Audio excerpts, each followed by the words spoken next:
Olá, eu me chamo Eduardo Mano e você está ouvindo a Bíblia em um ano, um projeto de leitura da Bíblia Católica em 365 dias. Este daqui é o dia de número 113. Para você que está chegando agora, no meu site eduardomano.p.com.br/podcast, existe um arquivo em PDF com um plano de leitura diário feito pela Ascensions, que é um site americano que produz conteúdo de formação católica. Estarei me utilizando da Bíblia Ave Maria, porque acredito que será de mais fácil acesso para você, e os comentários que farei são do Padre Mike Schmitz, além das notas das Bíblias de Estudo Católicas. Hoje iremos ler o livro de 1 Samuel, capítulos 21 e 22, além do Salmo 51 da Bíblia Ave Maria. Vamos ao dia de hoje. 1 Samuel, capítulos 21 e 22. Davi foi para Nob. Chegando à casa do sacerdote Abimeleque, este saiu-lhe ao encontro muito inquieto, dizendo-lhe: "Por que estás só? Não há ninguém contigo?" Davi respondeu-lhe: "O rei confiou-me uma missão, com a ordem de não revelar a ninguém o motivo por que me enviou. Combinei com os meus servos um encontro em certo lugar. E agora, se tens à mão alguma coisa, dá-me 5 pães ou qualquer outra coisa que tenhas disponível." Abimeleque respondeu: "Não tenho à mão o pão ordinário, mas só pães consagrados, com a condição, no entanto, de que teus servos se tenham abstido de mulheres." Respondeu-lhe Davi: "Não tivemos comércio com mulher alguma, desde que parti, há 3 dias.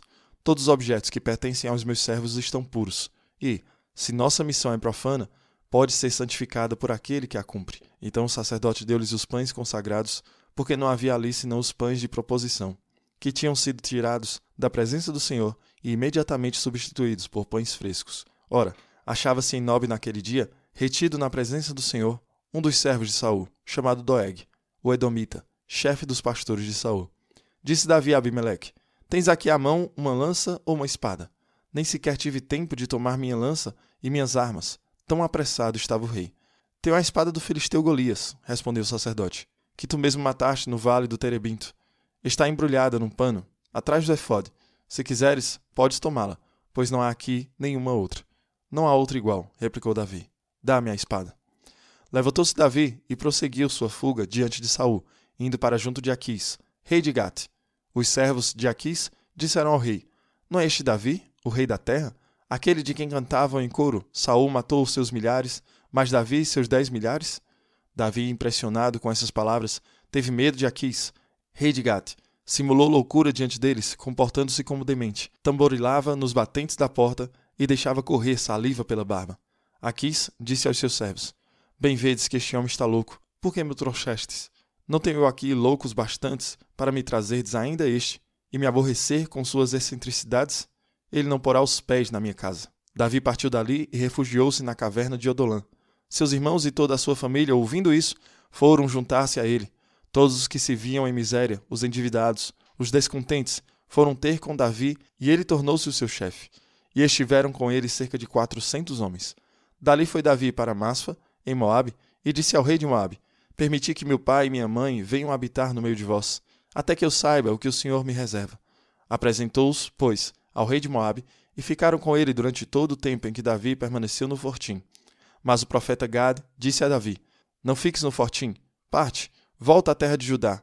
Davi partiu e internou-se na floresta de Harete. Saul foi informado de que haviam descoberto Davi e os seus. Estava o rei de Gabaá, sentado debaixo de uma tamareira na colina, com a sua lança na mão, tendo todos os seus familiares em redor de si. Saul disse-lhe: "Escutai, benjaminitas, será que o filho de Jessé dará a todos vós campos e vinhas? Irá ele fazer de vós chefes de milhares e chefes de centenas? Por que vos conjurastes contra mim? Ninguém de vós me informou que meu filho tinha feito aliança com o filho de Jessé, e ninguém se deu ao trabalho de avisar-me que meu filho instigava meu servo contra mim, para armar-me ciladas, como ele o fez hoje." Doeg, o Edomita, que era o primeiro entre os domésticos de Saul, respondeu: "Eu vi o filho de Jessé chegar a Nob, à casa de Abimeleque, filho de Aquitobe. Este consultou o Senhor por ele e deu-lhe provisões, entregando-lhe também a espada do filisteu Golias. O rei mandou chamar o sacerdote Abimeleque, filho de Aquitobe, com toda a casa de seu pai, os sacerdotes que estavam em Nob. Chegando eles à presença do rei, Saul disse-lhes: "Escuta, filho de Aquitobe, eis-me aqui, meu senhor." Respondeu ele: "Por quê?" retomou Saul. "Conspiraste contra mim, tu e o filho de Jessé. Deste-lhe pão e uma espada, e consultaste Deus por ele, a fim de que ele se revolte contra mim e me arme ciladas, como hoje acontece." Abimeleque respondeu ao rei: "Haverá entre todos os teus servos alguém mais fiel que Davi, genro do rei, Teu conselheiro, um homem estimado por toda a tua casa? Foi porventura hoje que comecei a consultar Deus por ele? Longe de mim qualquer ideia de revolta. Não atribua o rei crime algum ao seu servo, nem à sua família. Teu servo nada soube de tudo isto, nem pouco, nem muito. O rei disse: Tu morrerás, Abimeleque, tu e toda a tua família. E, dirigindo-se aos guardas que o cercavam: Ide, disse ele, matai os sacerdotes do Senhor, pois fizeram-se cúmplices de Davi.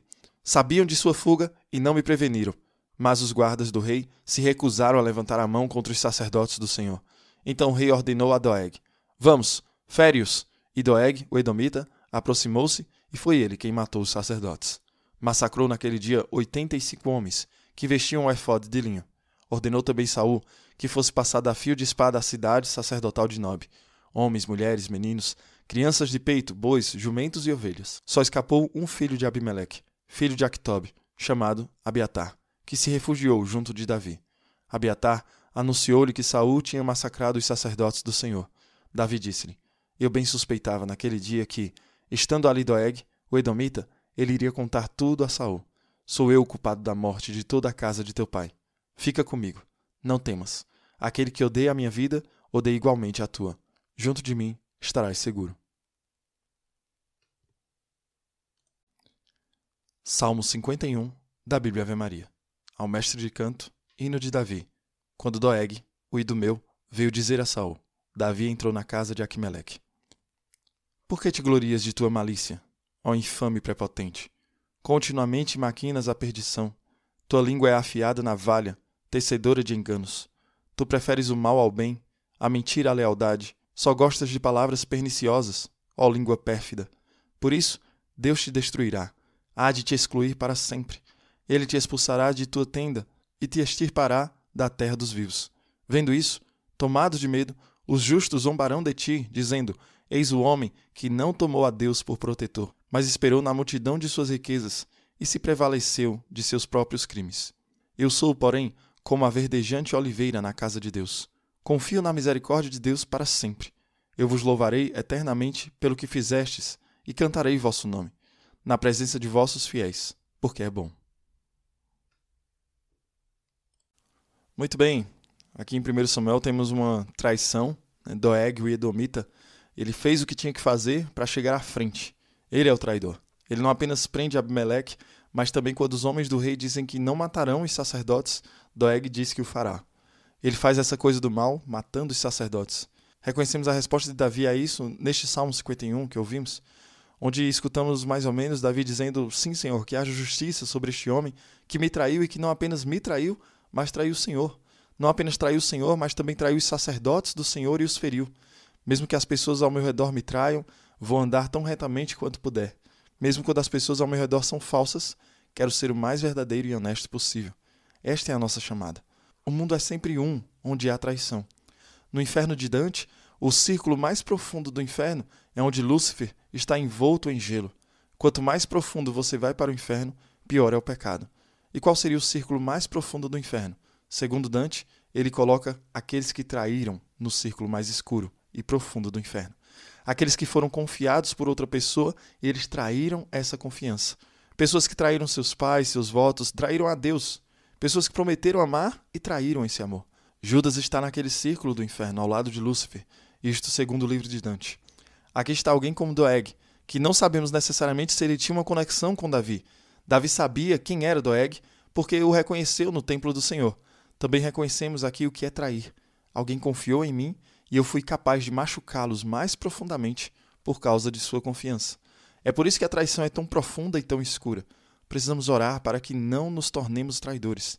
Também precisamos orar para que nos curemos da traição.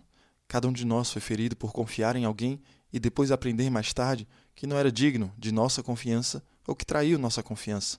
E aí chegamos no capítulo 21, onde temos Davi e o Pão Santo. Que presente! Lembre-se da estrutura do templo. A Arca da Aliança foi guardada no Santo dos Santos. Mas antes do Santo dos Santos havia uma antessala, que era o lugar santo. E 3 objetos estavam nesse lugar santo: o altar do incenso, a menorá e o pão da presença. O pão da presença não foi apenas um sinal de provisão de Deus para o povo de Israel, pois ele os alimentou durante suas peregrinações no deserto. O pão da presença também foi sinal do amor de Deus. Quando Salomão constrói o templo em Jerusalém, e as pessoas vieram para as festas santas, a bênção final que foi dada ao povo foi quando o sacerdote entrou no lugar santo e saiu com o pão da presença. O sacerdote levantava o pão da presença e dizia ao povo: eis o amor de Deus por vós. Isso é o que acontece em toda a Santa Missa. O sacerdote sustenta a verdadeira presença de Jesus Cristo na Eucaristia e diz: felizes os convidados para a ceia do Senhor, eis o Cordeiro de Deus que tira o pecado do mundo. O padre está basicamente dizendo: eis o amor de Deus por você. Este é Jesus Cristo, crucificado, ressuscitado e ascendido aos céus. Este é verdadeiramente Ele. Que presente incrível! Davi come o pão da presença para que ele e os seus homens possam continuar a sua fuga do rei Saul, que está perseguindo Davi injustamente e procurando matá-lo. Você está sendo perseguido agora pelo Senhor. Deus te ama. Deus deseja ter seu coração. Continuemos orando uns pelos outros. Às vezes é difícil quando fomos traídos e sentimos que não sabemos em quem podemos confiar. Mas adivinha só, sempre podemos confiar no Pai. Sempre podemos confiar no Filho. E sempre podemos confiar nas ações do Espírito Santo. Ore para que possamos ser homens e mulheres que confiam em Deus. Que Deus abençoe você e reze por mim. Até amanhã.